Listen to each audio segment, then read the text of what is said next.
Her name is Susanne Janssen, a German journalist, editor-in-chief of Living City magazine for the past 8 years. And she is going to share her knowledge and experience in fostering authentic human encounters in today's communications media.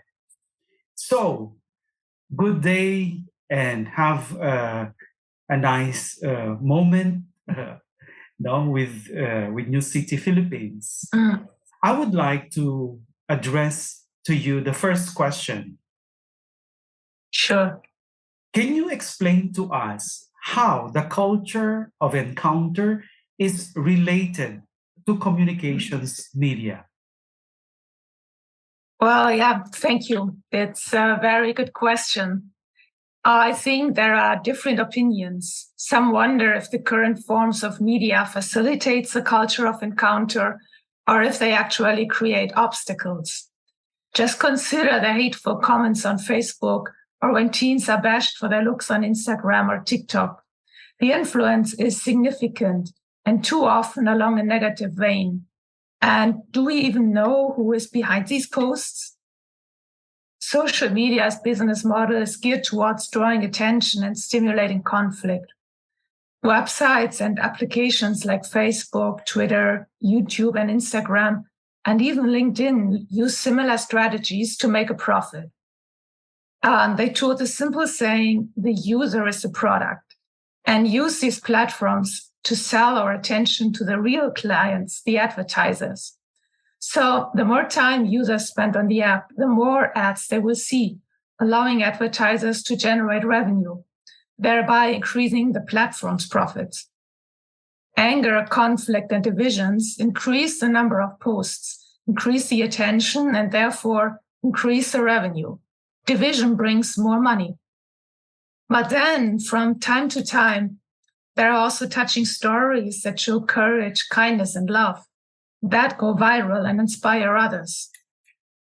So, does social media have a part to play in promoting a culture of encounter? Or should it be written off or at least censored as a detriment to the building of authentic interrelationships? It seems to me that both perspectives have validity. If we have learned anything from the pandemic, it is that at a moment when we all needed to be in lockdown, video conferencing and messaging kept us connected. I think we all attended or organized Zoom birthday parties or baby showers. We prayed for our loved ones who passed away, even on distant continents. We watched faraway weddings without boarding a plane. Personally, I have to say that there is a lot of benefit in working together on programs, for example, exchanging ideas, or also connecting with friends and family who live in my home country, more than 6,000 kilometers away. Wow, that's true. In this time of pandemic, social communications have introduced to all of us new ways of being present in one another's life. However, can these new ways ever be a substitute for an in-person encounter? With the pandemic in its third year, people are yearning to meet in person. Young people who were born with smartphones and use social media as a second nature are zoomed out, and they want to play and chat face to face. And while it's great to watch a webinar while eating lunch or dinner, it doesn't have the same effect as attending an event in person. Recently, after more than 2 years, I went to a live concert, and it was amazing just to be there and listen to the music. No Googling, messaging, and posting, only feeling and absorbing the music while being there with a group of friends. We understand perfectly what you mean.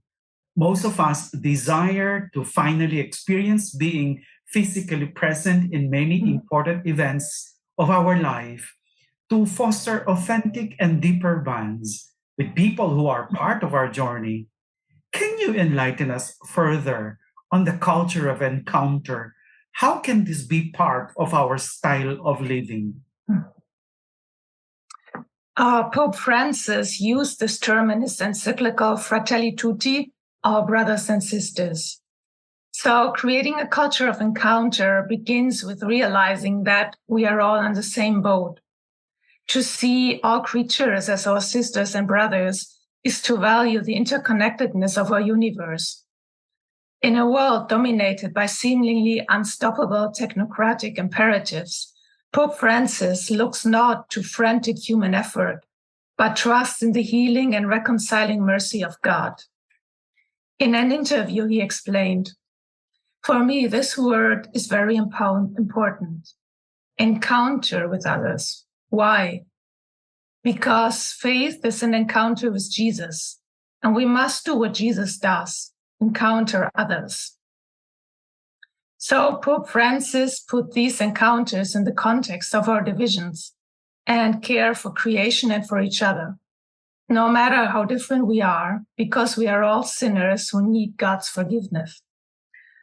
And so as the example of St. Francis of Assisi transformed the culture of his time, Pope Francis hopes that respectful encounters with those who are different can bring healing and hope to our world. And I think it is the spirit of encounter that we need to live. This is a real conversion. And this spirit of encounter can be lived in face-to-face encounters as well as on communications media.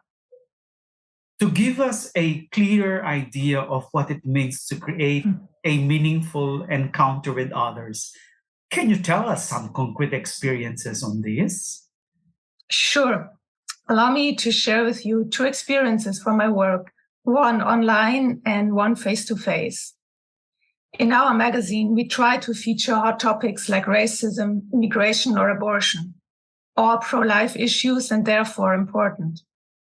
After the death of George Floyd, we had an issue on racism in August 2020. We invited some members and friends of the Focolare to share their experience of discrimination.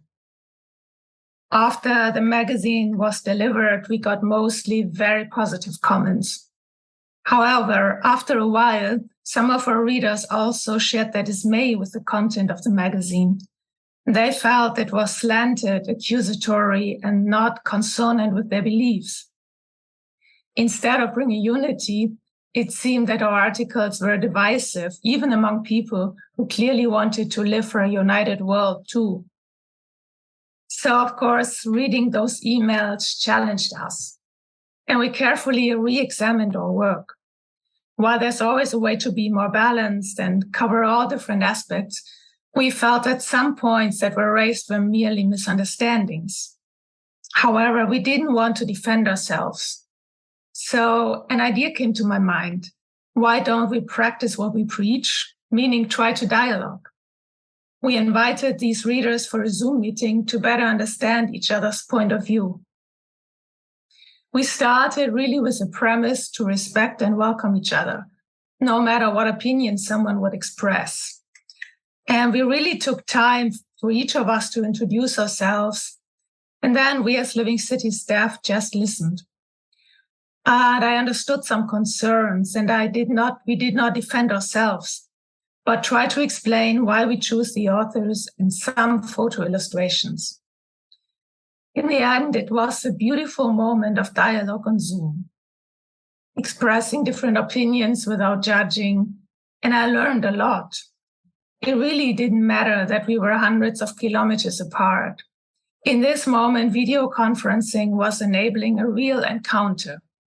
We were able to understand and appreciate each other, and we became more family. A couple of months later, on another topic, we had a similar reaction from other people who were upset just about one phrase in an interview. Again, media enabled us to meet, and the people voiced their frustration at not being heard, as if their opinion didn't matter. I needed to control my impulse to defend myself and set aside my decisions to be open to an encounter, to build family and learn from those who have a different opinion. On another topic, we received a beautiful reflection on the reality of old age from a married Focolarino. We published the article and then we planned a webinar, which was held recently. For that, I asked if I could interview him. I didn't want to push it because I wasn't sure if it would be a good idea or if it would be stressful or even difficult for him. Many years have passed since his days as a college professor, and he admits that he isn't as good at explaining things as before. But I really felt there was a treasure there, and many people could be touched by his witness, like giving spiritual glasses of water that can be multiplied by media. So I went with a video producer who offered his help, and the interview was truly unforgettable. It was a precious moment of encounter where God was present among us. And we needed to be physically together to feel the full impact of his experience. A little bit the same happened when I went to attend Pope Francis' Mass in Quebec City recently, when the Pope went to Canada. There, I was able to interview some of the survivors of past abuse in the residential schools run by the Catholic Church. And in this beautiful shrine filled with many Indigenous people, I could feel the emotions. I saw their faces and their reactions. It made me understand so much more about their journey to healing after experiencing abuse and the trauma of separation from their families. I had to be there in person to encounter them. So, can media be a means of encounter? Absolutely. But perhaps it is just a starting step if one wants to follow Pope Francis in creating a culture of encounter. What a beautiful experiences you shared. Truly very touching. You are the editor-in-chief of the Living City magazine of the Focolare movement in the US. Can you share with us the guidelines you follow in your work and in your effort to foster relationships with your followers and with people in general? Yeah, I always remember the 4 points that Focolare founder Chiara Lubick gave to communicators in the Net One meeting in Rome.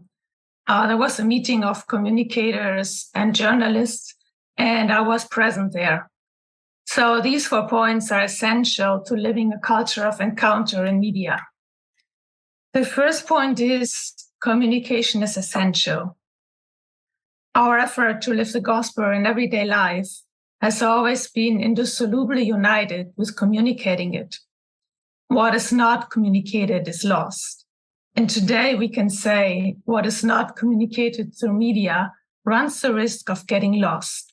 So even all our initiatives to build a more united world, if we don't share them, they cannot have the impact that they could if we share them also through media. The second is communication is mutual. That, I think, is an important point. So when we speak or address some topics, we do not stop at merely delivering content. So first we need to know who we have before us, or who are our readers or audience. We listen to the other's needs, desires, and problems. We try to walk a mile in their shoes. Likewise, we give of ourselves as well, thereby creating a certain mutuality. The third point is a challenging one, is emphasize the positive. It has always been our way to put what is good into light, out of a conviction that it is infinitely more constructive to point out what is good, dwelling on the good and positive, than to stop at the negative. This is essential for a culture of encounter. So also, rather than highlighting the differences, we want to find common ground. And the fourth point is the person matters, not the media, which is merely an instrument or a channel. Encountering others, first of all, requires putting the person at the center, not an idea or an ideology. It means putting God at the center, who sees his Son in every human being. With Facebook, Twitter, and YouTube, you could almost say that everyone has become a journalist. However, not everyone reports the facts in an objective and ethical way. We have seen that some people use social media to share content that is intentionally false and designed to cause harm. Often, unsuspecting netizens pick up a piece of disinformation and share it with family and friends without realizing that it is false or misleading. What can we do so that our posts become invitation to a meaningful encounter with others? Mm. I always try to answer some questions in my mind before posting something or sharing a post. So, first question, is it important? We have to share important information, also share the tragedies and injustices that happen. But I think we don't have to blow up minor details that are irrelevant, which often happens in media today. The second, is it true? Fake news is everywhere. So I always should check the source. Is it reliable or does it come from a partisan website? The third one is, does it contribute to something good? That could mean, does it offer a positive perspective or an invitation to step back and look at the topic from a different angle? Or perhaps, might it just make you smile? And the fourth one is, does it help to overcome divisions and build unity? Does it call for a deeper understanding, for encounter? Or does it play into biases or drop a punchline at the cost of the dignity of other people? Even a politician that I dislike is in the end a child of God.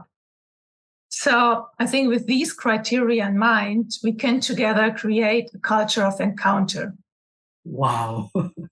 I can only say wow. And thank you very much for this wonderful moment with you. Very brief, but I think it contains things that we can treasure. All our friends in UCT will be able to treasure and follow the guidelines you have proposed to them and live a life that is more towards building relationship. No? This concept of, it's not a concept, but it is a lifestyle. No? This lifestyle of encountering other, seeing the other as I would see myself. No? So if you are to say a last word, what would you say to our New City friends here in the Philippines, but also abroad? Well, I would say we have a great chance to these connections that we have, that we can work wherever we are towards a culture of encounter. We, with the experience that we have, that we experience unity beyond borders, beyond the cultural differences, we can be witnesses to that, and we can give hope to the people that it is possible to understand each other, to build bridges, and therefore we can already be this culture of encounter. No matter if we read or listen to New City Philippines, Living City Magazine, or any other media worldwide, but when each one at this place, when we follow these criteria and try to share something that underlines the dignity of the human person, we can do so much, because only in working together, I think we can have an impact to really change the media culture that we find today. And there's hope, because I know a lot of people, they don't want this divisive posts and divisions anymore, but we want to work for a more united world. And so that's why I would say we should have courage, because all together we are many and we really can do something to encounter others. Okay. Thank you very much again, Susan, for this wonderful moment. And we're very grateful for your time, for saying yes to our invitation to do this interview. So I hope we did not eat much of your time, and for sure this will help a lot in living this style of life, the culture of encounter. Thank you very much.